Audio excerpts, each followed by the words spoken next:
So, because there are so many polymers, how would you classify them?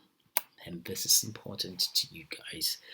If there's anything that you have to take away from this or have to remember from this, will be how to classify this. And I think this will help you because immediately you can eliminate what you don't need, what's not useful in terms of whatever product that you want to make by just knowing this to help you eliminate uh, the materials that won't be suitable and maybe choose the appropriate ones. So there are only three classes of polymers. All polymers fall within this classification. So you've got thermoplastics, thermosets, and elastomers.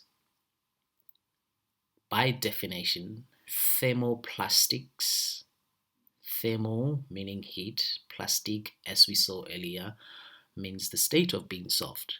So upon applying heat, this type of polymers become soft. That's important to you guys because in terms of manufacturing, you would generally go for that type of polymer because they are easily moldable. You cool them, you remold them, and that's important in terms of manufacturability as well. So on the other hand, the thermosets are those which when you apply heat, they set. That means they become rigid.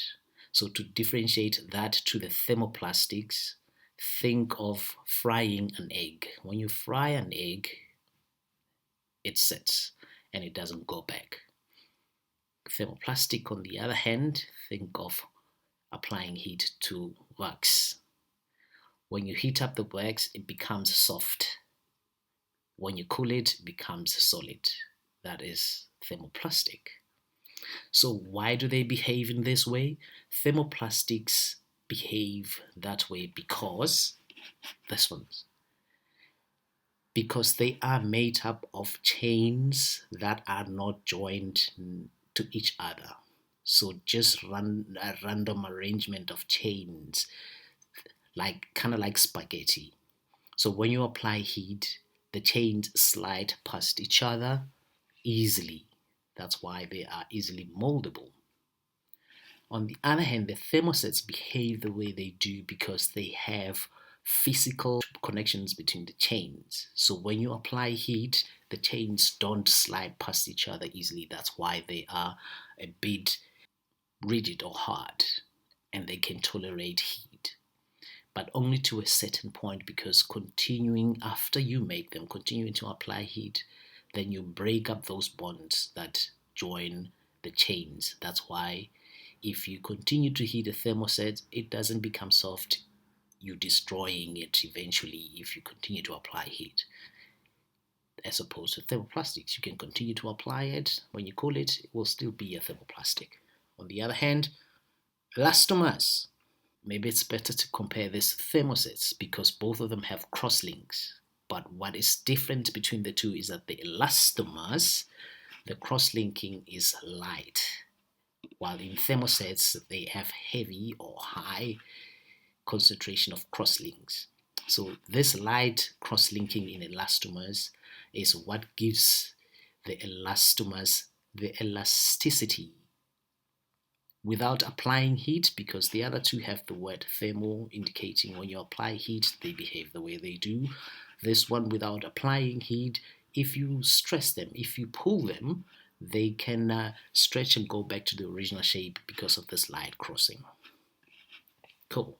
Those are the three classes of polymers, just to show them in a different way. Thermoplastics, they don't have crosslinks between the chains, it's just the chains. Then in thermosets, they are the ones that have the physical bond, the crosslinks in between. In terms of thermoplastics, looking more like this spaghetti arrangement, without applying heat, if you stretch them, they will not go back to their original shape as the elastomers would. Practical example, take a shopping plastic bag, stretch it, you will see it doesn't go back to the original shape. So typical examples of thermoplastics would be the polypropylene, polyethylene, and then the common applications down here. On the other hand, the thermosets are the ones that have cross links, and then similarly they have their common applications here. They are the ones which set upon applying heat. And the important part about thermosets is that because they can tolerate heat, because of the cross-linking, that allows them to tolerate heat, but only to a certain point beyond which they are destroyed when you break the bond. So the important part about that in terms of application is that they are suitable for high temperature applications because the cross-linking make them give them the ability to tolerate heat. So if you have a part that's going to be applied in the engine, there is likelihood of the engine being hot. So you wouldn't go for thermoplastics, but you would go for thermosets if you had to use any type of polymer. Elastomers, they, without applying heat, when you stretch them and let go, they relax. That elasticity that we saw earlier. So, and then you have different applications that are suitable for this, mostly impact resistance type of application.